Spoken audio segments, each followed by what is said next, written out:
Global Partners Running Waters organiza viajes en los que se están creando lazos de amistad entre los visitantes de los Estados Unidos y las comunidades de Latinoamérica. De esta manera se recaudan fondos que ayudan a dotar con agua potable y así como otros recursos de primera necesidad a aquellos que tanto lo necesitan.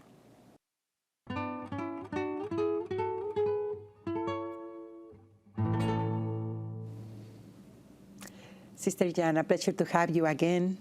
Liam, welcome to Adelante. Thanks for having me. Thank you. It's good to be back on Adelante. Sister Jan, more things are happening with Global Partners.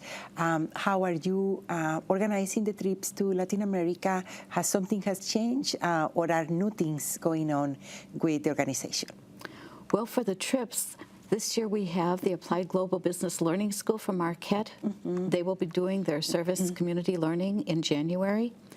In March, this is the first year that the majority of the Global Partner Running Waters Board is doing a retreat in Guatemala and revisiting at least 4 of our water projects. And then in June, Dominican High is going to be doing their 2nd international service project. That sounds wonderful. Liam, how that happened that you knew about Global Partners? Well, 2 years back, a group of students were talking with one of our teachers, Mrs. Mueller, and we decided we wanted to do a service trip to Guatemala. And one of the other teachers put us in contact with Sister Jan, and through her and her connections with Global Partners Running Waters, we were able to go through with the service trip and have a nice time. That's just great. Sister Jane, how the travelers are doing during the trips. We know that the Bill organizes a very detailed way of traveling to Guatemala or to other countries. Can you give us an idea on how things go during these trips? Sometimes for the audience, it's not easy to understand that there is a purpose. It's not just donating money, it's not just knowing about the project, but it's more about individuals knowing each other and learning about each other. Right, our trips are definitely about building relationships. When I work with the students, we usually build a relationship with different schools, the teachers and the students in the schools. And like Dominican High, they're preparing more than a year in advance for the trip going there. And they do collect some things that they can share. Last time it was puppet making activities or jewelry making activities.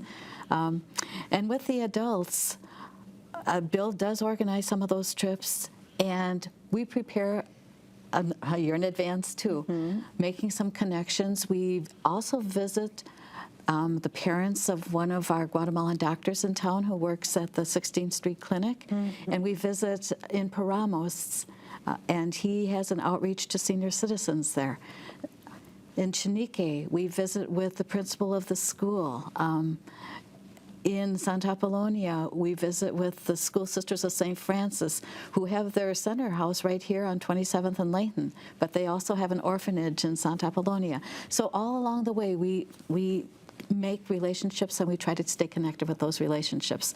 And on many of the trips, we visit some of the same places. And it's interesting that you are reaching different levels.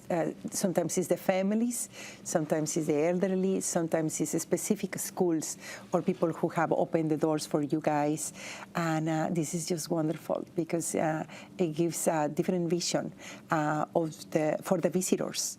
From the United States. They know more of the different angles that they wouldn't if they were traveling in a different way, isn't it? Right, and depending on where the projects are, where we're going to be staying, some of the Marquette students, some of the adults will stay with families and we do homestays. Where Dominican High reached out, it was a very rural area and we didn't really have those families around, so we stayed in a hotel together. Yeah, well, that shows us how also, depending on the circumstances, you adapt, and also how deep these relationships can be established. Right. Liam, how was your experience? Did you have time to have some experiences with people of your age? Oh yeah, I found that I wasn't expecting that to go the way it did. I was expecting lots of difference in the way of life, but also there were lots of similarities. When we visited the other Dominican school in Guatemala, I realized that a lot of these kids, if I lived in Guatemala, would be my friends or classmates, and I was blessed to make these connections with people thousands of miles away, but at the same time, it was just as fun kicking a soccer ball with them as it is with my close friends. The soccer, that is one of the most played games in Latin America. How was that connection? How did you see their lives, the environments, the weather? What are some of the things that you can mention that are different or unique? Well, first of all, it's quite a bit warmer there, not as much snow, so that was a pretty positive difference. But I noticed that there's a lot more walking to school or to church or to work. People always seem to have to walk or take a collectivo bus, and that seems like it's a more difficult way of transportation, and it's just one more thing to do every day. The main difference, though, was the water. Like, it cannot be overemphasized how difficult it is for water in these rural areas of Guatemala. While I was there, like, Sister Jan told us that we probably shouldn't have stuff with lettuce in it, because even that amount of fresh water we'd end up getting sick, and it's really too bad that everyone can't have fresh, clean water available to them. Is it different to see it yourself than to learn through articles in newspapers or magazines? Oh, definitely. Like, from a very young age, my parents have told me, I've read in articles or in textbooks that there's people in different developing nations that are living slightly more difficult lives, but to experience it firsthand, I realize how you don't control where you're born, and these people are making the best of their situations, and it's truly inspiring that kids are just so happy. When we brought some bouncy balls, and they were just having a blast with like 2 or 3 bouncy balls in a group of like 30 kids running around, and people making the best of their situations was an incredible experience to witness. That's great, Liam. So, Sister Jan, it's such a joy to have you here today. And Liam, it's just so wonderful to hear that younger people are also being part of Global Partners and changing the world little by little. And thank you for having me. Thank you. Thank you, Patricia.